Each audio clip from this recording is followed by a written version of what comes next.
Hello foodies, welcome back to Smiley channel, my channel. Wow, pav bhaji recipe.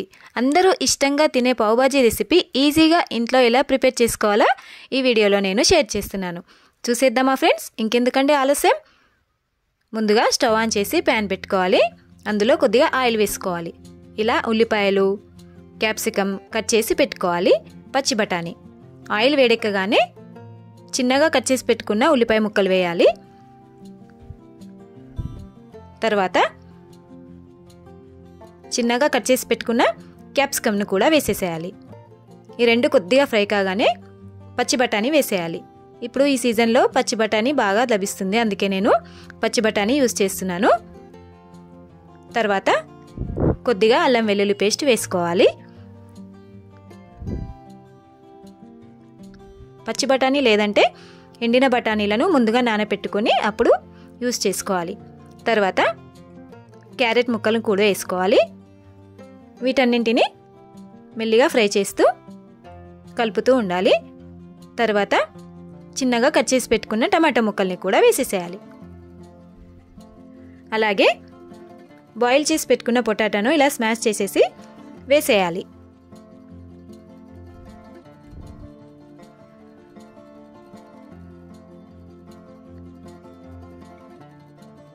ఈ విధంగా కలిపేసుకొని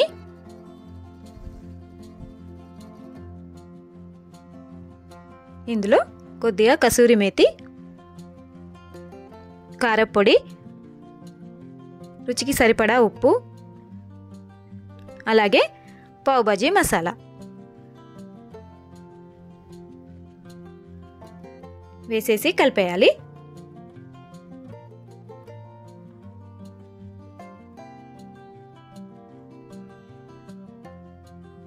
తర్వాత కొద్దిగా పసుపు వేసి కలిపేసిన తర్వాత తగినన్ని వాటర్ యాడ్ చేసేసుకోవాలి.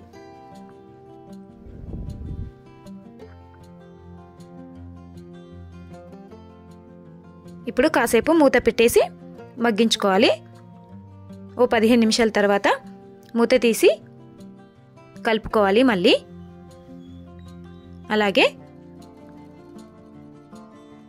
చివరిగా ఫ్రెష్ క్రీమ్, కొద్దిగా నెయ్యి వేసుకోవాలి.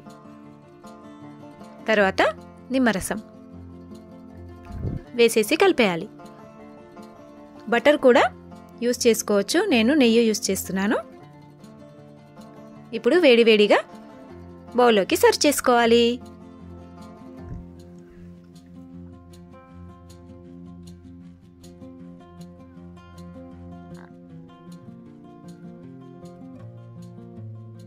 ఇప్పుడు స్టవ్ ఆన్ చేసేసి పెనం పెట్టుకోవాలి. పెనంపై బటర్ ఆర్ నెయ్యి ఏదైనా వేసుకోవచ్చు. పెనం అంతా స్ప్రెడ్ అయ్యేటట్టు చేసేసిన తర్వాత బన్ తీసుకోవాలి. అటు ఇటు రెండు వైపులా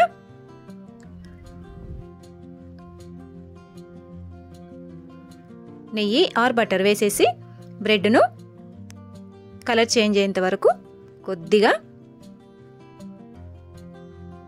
ఇలా ఫ్రై చేసుకోవాలి. ఇప్పుడు ప్లేట్లోకి తీసుకొని సర్వ్ చేసుకుంటే వేడివేడిగా పావ్ బాజీ రెడీ. ఓకేనా ఫ్రెండ్స్? మీకు కూడా నచ్చినట్లయితే తప్పకుండా ట్రై చేయండి. Okay friends, bye.